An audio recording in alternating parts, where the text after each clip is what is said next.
অখণ্ড বাংলা কারণ ব্যাখ্যান জন্য চলাচল তৎপরের ব্যক্তি নূতন করতি বাসানাম ছন্দ লঙ্কায়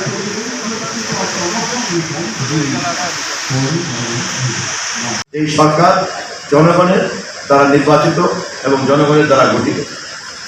সেই সরকারের একজন মন্ত্রী হিসাবে আজ আমি আপনাদের সঙ্গে কথা বলতে পেরে গর্বিত। আমি আবারও কৃতজ্ঞতা জানাই দেশবাসীর প্রতি, যাদের সংগ্রাম আন্দোলনের মধ্য দিয়ে আমরা আমাদের এই গণতান্ত্রিক অধিকারকে ফেরত আনতে পেরেছিলাম। শ্রদ্ধা জানাই সেই সকল শহীদদেরকে, যারা যুগে যুগে ভাষার প্রশ্নে, স্বাধীনতার প্রশ্নে, গণতন্ত্রের প্রশ্নে তারা তাদের অবদানকে রেখেছে এবং জীবনকে বিলিয়ে দিয়ে আমাদেরকে এই অধিকার দিয়েছে, আমাদেরকে এই পরিবেশ দিয়েছে, আমাদেরকে এই সুন্দর বাংলাদেশের সম্ভাবনাকে উন্মোচিত করেছে। আমাদের সামনে এক নতুন সম্ভাবনার দ্বার উন্মোচিত হয়েছে। আমরা যদি অতীতের মতো ভুল করি তাহলে আবারও এই সম্ভাবনা ভিন্ন পথে হারিয়ে যাবে। সেই কারণে আমাদের সরকার প্রথম থেকেই কেবলমাত্রই ক্ষমতায় যাওয়ার জন্য কথা বলেনি।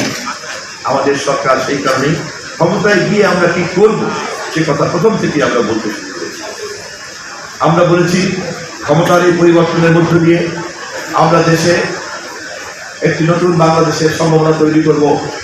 আমাদের নেতা তারেক রহমান বলেছেন, তিনি দেশে এসেছেন, সরকার গঠন করেছেন, তার আগেই তিনি বলেছেন আই হ্যাভ এ প্ল্যান, তার একটা পরিকল্পনা আছে এবং সেই পরিকল্পনার মধ্য দিয়ে আমরা একটি নতুন বাংলাদেশের পথে ধীরে ধীরে ধীরে ধীরে এগিয়ে যাব। আমাদের সেই পরিকল্পনা হচ্ছে বাংলাদেশের প্রত্যেকটি মানুষ, বিশেষ করে নারী বিষয় আছে